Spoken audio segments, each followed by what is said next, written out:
जब इंदिरा गांधी जी और राजीव गांधी जी प्रधानमंत्री हुआ करते थे तो हिंदुस्तान से रोम बहुत सा कीमती एंटिक सामान बिना चेकिंग के भेजा जाता था। इस काम में कांग्रेसी नेता अर्जुन सिंह जी, जो पहले मुख्यमंत्री थे, बाद में कैबिनेट मंत्री बनाए गए, पूरी मदद किया करते थे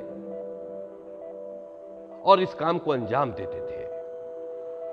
ये तमाम कीमती एंटिक सामान इटली की 2 दुकानों में भेजा जाता था, जिसकी मालकिन श्रीमती सोनिया गांधी जी की सगी बहनें थीं।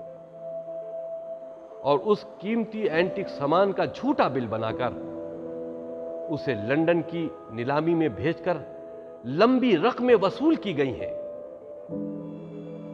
और मिलने वाली मोटी रकमों को श्री राहुल गांधी जी के खातों में लंदन, अमेरिका और विदेशी दूसरे खातों में जमा किया जाता था।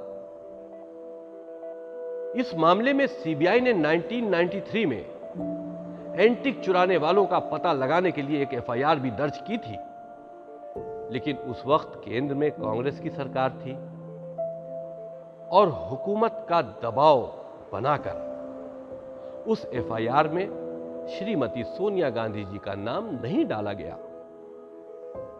राजीव गांधी जी की मौत के बाद कांग्रेस के नेताओं ने सरकार संभालने के लिए श्रीमती सोनिया गांधी जी को बुलाया, पर उन्होंने यह कहते हुए इनकार कर दिया कि वो राजनीति से बहुत दूर रहना चाहती हैं। लेकिन कांग्रेस की खराब होती जा रही स्थिति को देखकर 1997 में श्रीमती सोनिया गांधी जी राजनीति से जुड़ गईं। 1998 में सोनिया गांधी जी कांग्रेस की अध्यक्ष बनाई गईं। इसके बाद सोनिया गांधी जी खुलकर राजनीति में आ गईं। ऐसा लगता था कि जैसे कि वो वक्त का इंतजार कर रही थी और अमेठी से चुनाव लड़ने लगी।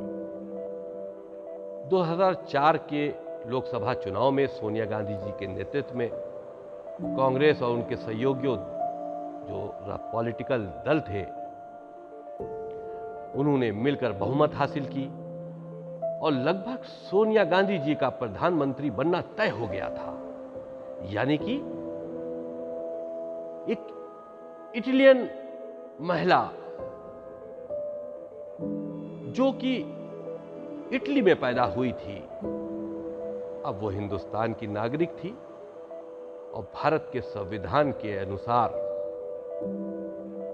शायद वो ये मानती थी कि वो हिंदुस्तान की प्रधानमंत्री बन सकती है। लेकिन सुब्रमण्यम स्वामी जी ने सोनिया गांधी जी को प्रधानमंत्री न बनने में अहम भूमिका निभाई और तत्कालीन राष्ट्रपति कलाम साहब को खत लिखकर सोनिया गांधी जी के प्रधानमंत्री बनाए जाने पर आपत्ति दर्ज कराई और सुब्रमण्यम स्वामी जी ने संविधान के कानून का हवाला देते हुए श्रीमती सोनिया गांधी जी के प्रधानमंत्री बनने में रोड़ा लटका दिया। इसी वजह से सोनिया गांधी जी जो राष्ट्रपति से मिलने जा रही थीं, राष्ट्रपति भवन से आई चिट्ठी ने उनके ख्वाब को चकनाचूर कर दिया, क्योंकि वो चिट्ठी ये थी कि जो उन्होंने राष्ट्रपति जी से मिलने का वक्त ले रखा था, अपना अपॉइंटमेंट ले रखा था, उसको रद्द कर दिया गया था। तब सोनिया गांधी जी ने डॉक्टर मनमोहन सिंह जी को देश का प्रधानमंत्री नियुक्त कर दिया और खुद बाद में राष्ट्रीय सुझाव समिति की अध्यक्ष बन गई। कुछ दिन बाद लाभ के 2 पद पर होने का आरोप उन पर लगने लगा, क्योंकि वो सांसद भी थीं और राष्ट्रीय सुझाव समिति की अध्यक्ष भी थी।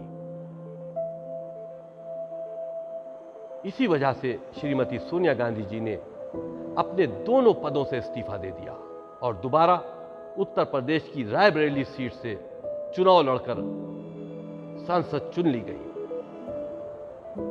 2012 में बिजनेस इनसाइट की आई रिपोर्ट के मुताबिक सोनिया गांधी जी के पास 19 अरब डॉलर यानी 99 अरब से लेकर 948 अरब रुपए की संपत्ति थी, जिसकी वजह से वो दुनिया की चौथी सबसे अमीर राजनेता बन गई। लगातार 2 बार लोकसभा में बहुमत हासिल न कर पाने की वजह से कांग्रेस पार्टी अब तक लगभग 6 सालों से, मान लिया जाए, हिंदुस्तान पर हुकूमत करने से दूर है, क्योंकि देश के प्रधानमंत्री इस वक्त आदरणीय मोदी जी हैं और भारतीय जनता पार्टी की सरकार है। लेकिन आज भी सोनिया गांधी जी का अपना काम और साजिश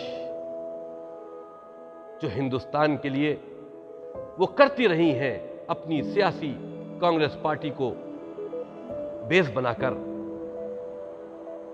अपने बेटे श्री राहुल गांधी जी और अपनी बेटी प्रियंका वाड्रा जी की सरपरस्ती करते हुए कर रही हैं, और सियासी खेल अभी भी उनका जारी है।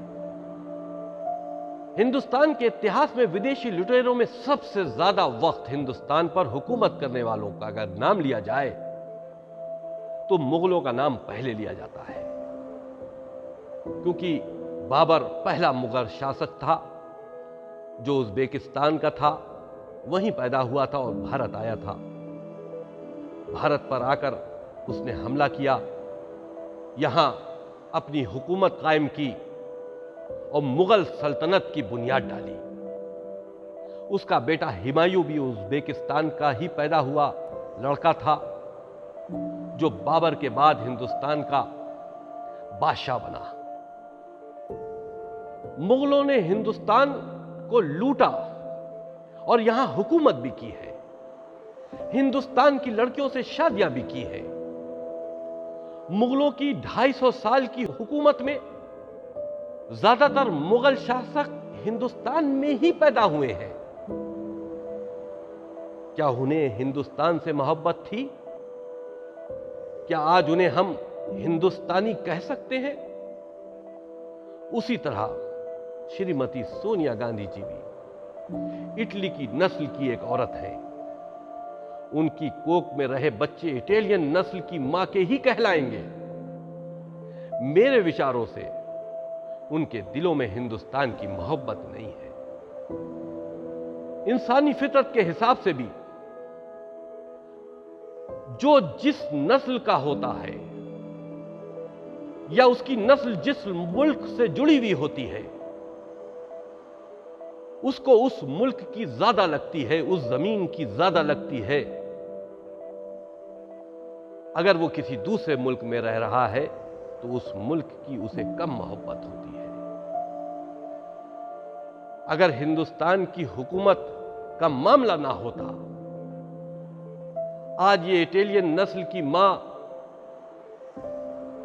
या इनके बच्चे श्री राहुल गांधी जी और श्रीमती प्रियंका वाड्रा जी जो आज हिंदुस्तान में मौजूद हैं, कब का हिंदुस्तान छोड़कर विदेश चले गए होते। यह एक सच्ची कहानी है इटली के एक छोटे से गांव में पैदा हुई और एक होटल में वेटर की नौकरी करने वाली लड़की की, जो आज दुनिया की दूसरी सबसे बड़ी आबादी वाले मुल्क यानी कि हिंदुस्तान की हुकूमत करने वालों की जादुई चाबी बनी हुई है और उसकी दुनिया की सबसे ताकतवर महिलाओं में गिनती भी होने लगी है।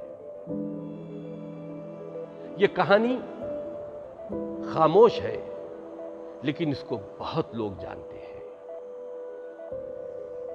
लेकिन कहने की हिम्मत नहीं करते। ये वो किस्सा, ये वो कहानी है जो कई किताबों में लिखी हुई है और बहुत से लोगों ने अपने लेखों में भी इस तरह की बातों का जिक्र किया है। बहरहाल